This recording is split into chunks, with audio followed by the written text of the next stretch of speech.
Assessment techniques as applied to teaching literature for project-based and portfolio. So now let's talk about first assessment, teaching literature, 7 essentials elements for project-based learning, portfolio, the disadvantages and advantages of teaching literature on non-project-based, and disadvantages and advantages of teaching literature to a portfolio.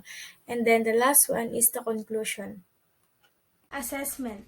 Classroom assessment techniques or CATs are quick evaluations of student learning that can be implemented in class to provide information about student learning before students are evaluated in higher stake graded exam or assessment. CATs can allow an instructor to take an active role in student learning by using their feedback to immediately adjust content delivery or classroom pedagogy. Teaching literature. Literature in education is aimed at developing the potential of students in a holistic, balanced, and integrated manner encompassing the intellectual, spiritual, emotional, and physical aspect in order to create a balanced and harmonious human being in high social standard. It is therefore the primary aim of incorporating literature into English language syllabus is to improve student language ability. 7 essential elements for project-based learning. First, we have challenging problem or question. It is always based on a meaningful problem to be solved, a question to be answered, or a challenge to be addressed. Sustained inquiry. A high-quality project requires students to think critically about the driving question, problem, or challenge. Authenticity. An authentic project involves real-world context, addresses the 21st century skills, and speaks to relevant concerns, interests, and issues in the students' lives. Student voice and choice. Project-based learning gives students the opportunity to make decisions about what they create and how to express their ideas. Reflection.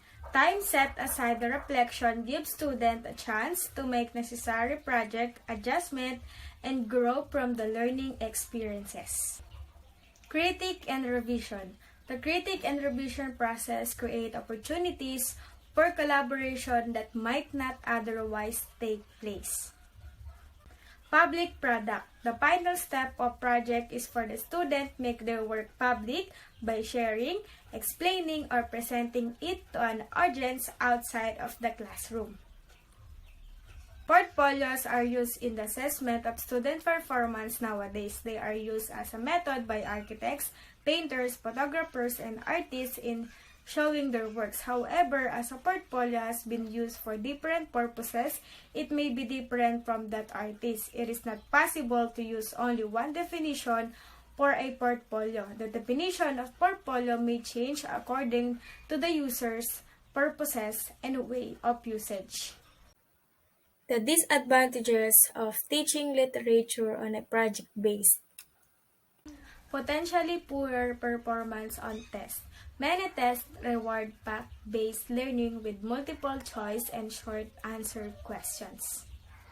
Student unpreparedness. So problem-based learning experiences can engage many of our students, but others may feel disengaged as a result of not being ready to handle this type of exercises for a number of reasons.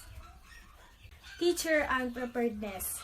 If supervising a problem-based learning activity is a new experience, you may have to prepare to adjust some teaching habits. Depending on your teaching style, it may take time to prepare yourself to successfully run a problem-based learning lesson. Time-consuming assessment. Monitoring these criteria is required for each student, making it time-consuming to give and justify a mark for everyone. The advantages of teaching literature on a project base. Development of long-term knowledge retention. Students who participate in problem-based learning activities can improve their abilities to retain and recall information according to a literature review of studies about pedagogy. But regardless of group size, problem-based learning promotes long-term knowledge and retention by encouraging students to discuss and answer questions about new concepts as they learning them. Use of diverse instruction types. In general, grouping students together for problem-based learning will allow them to, first, address real-life issues that require real-life situation, appealing to students who struggle to grasp abstract concepts. Continuous engagement. Providing a problem-based learning challenges can engage students by acting as a break from normal lesson and common exercises. Development of transferable skills. Allow learning to become more profound and durable. As long as the problem's context applies to out-of-class scenarios, students should be able to build skills they can use again. Improvement of teamwork and interpersonal skills. Students should also build transferable skills based on teamwork and collaboration. Instead of memorizing facts, they can get chances to present their ideas to a group depending and revising them when needed. Ay, pangat. Improvement of teamwork and interpersonal skills. Students should also build transferable skills based on teamwork and collaboration. Instead of memorizing facts, they can get chances to present their ideas to a group, depending and revising them when needed. The disadvantages of teaching literature to a portfolio. Developing portfolio assessment criteria and rubrics and determining the works in a portfolio can be difficult for teachers at first. Organizing and assessing the portfolios by giving feedback to students can be time-consuming.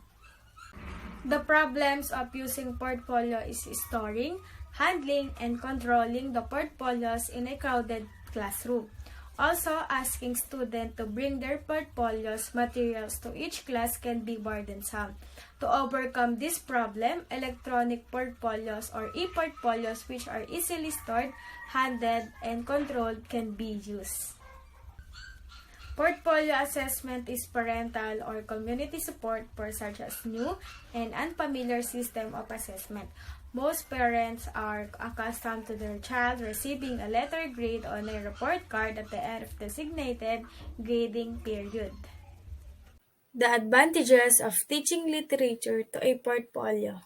Portfolio assessment enables students to reflect on their real performances, show their weak and strong domains, and observe student progress during the learning process, and encourages students to take responsibility to their own learning.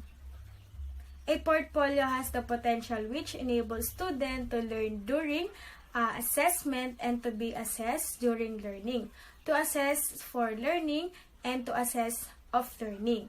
Therefore, it should be exactly applied in primary education for different courses such as science and technology, mathematics, and social science to observe the student progress during the learning process and to provide the required assistant development of their performance. Determine the purpose of the portfolio.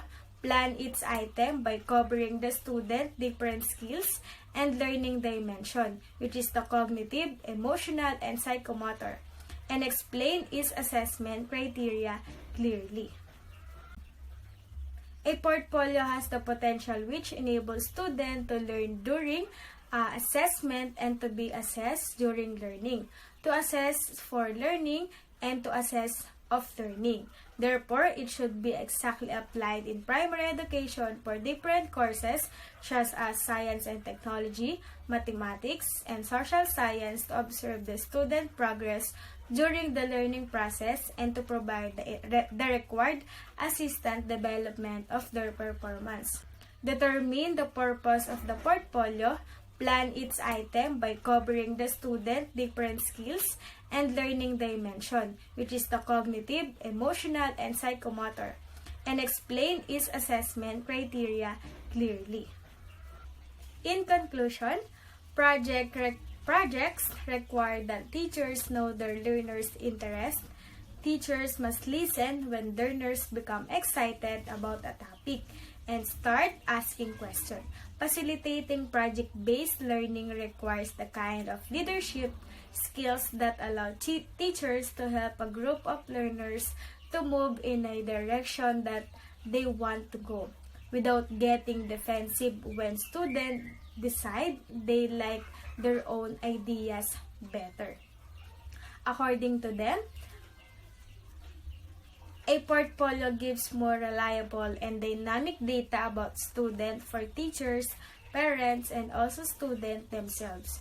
Also, using this assessment method is primary school provides getting clear information about student and fulfilling the weaknesses and help student plan to teach progress.